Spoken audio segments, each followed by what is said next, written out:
జై హింద్ ఫ్రెండ్స్, అస్సలాము అలైకుం వరహమతుల్లాహి వబరకాతు.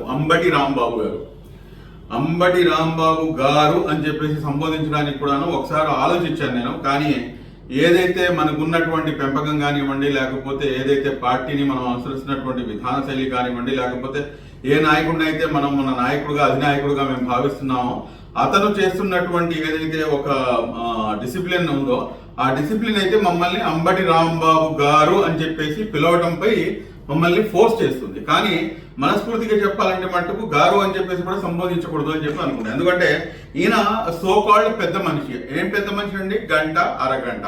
ఈ గంట అరగంట పెద్ద మనిషి గారు అంబటి రాంబాబు గారు ఈ రోజు వాడినటువంటి పదజాలం ఒకసారి విన్న తర్వాత నేను నా యొక్క అభిప్రాయాన్ని మీ దృష్టికి తీసుకొస్తాను.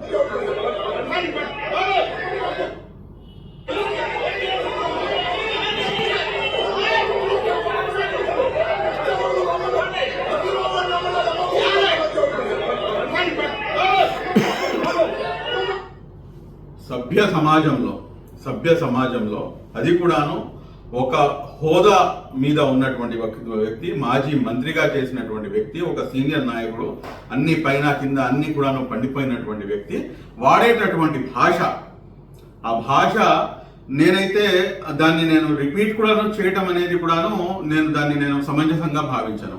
అటువంటి వ్యక్తి ఈ రోజున స్వయాన ఈ రాష్ట్ర ముఖ్యమంత్రి వర్యులు గౌరవనీయులు మాన్యశ్రీ శ్రీ నారా చంద్రబాబు నాయుడు గారిపై ఉపయోగించినటువంటి పదజాలం ఏదైతే ఉందో ఈ పదజాలం వారి యొక్క ఏదైతే యథా రాజ తథా ప్రజ తథా నాయకత్వం అధినాయకత్వం ఎలా ఉంటుందో అలాగే ఉంటుంది అని చెప్పేసి ఆయన మరోసారి ప్రూవ్ చేశారు. అందులో అయితే అనుమానం లేదు.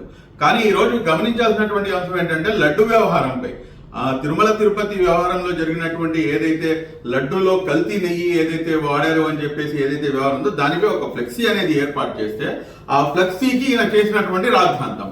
మరి ఇంతకు ముందు గతంలో ఎన్నికల సమయంలో నారా చంద్రబాబు నాయుడు గారి యొక్క ఫోటోని, లోకేష్ బాబు గారి ఫోటోని, దాని తర్వాత పవన్ కళ్యాణ్ గారి ఫోటోని అక్కడ పెట్టి బాక్సింగ్ చేపించారే.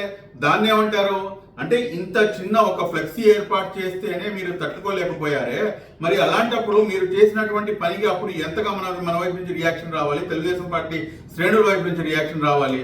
కానీ అటువంటి రియాక్షన్ ఏది కూడాను లేకుండా ఉన్నటువంటి చాలా సమయం పాటిస్తున్నటువంటి తెలుగుదేశం పార్టీ కార్యకర్తలు రెచ్చగొట్టేటటువంటి విధానము, మీ విధానాన్ని అయితే మటుకు నేను ఖచ్చితంగా మనం అందరం కూడాను దీన్ని ఇచ్చేయాల్సినటువంటి అవసరం ఉంది. కానీ ఇక్కడ మీరు గమనించాల్సిన అంశం ఏంటంటే లడ్డు వ్యవహారంలో అంతలా ఎందుకు అని చెప్పేసి నిజంగా అది అబద్ధం అనుకోండి మీరు కాసేపటికి. మరి ఎందుకంటే ఏమంటారు గుమ్మడికాయ దొంగ ఎవరంటే భుజాలు తనుకున్నాడు అన్నట్టుగా ప్రతిదాన్ని కూడాను మీపై ఆపాదించుకునే ప్రయత్నం మీరే ఎందుకు చేస్తున్నారు?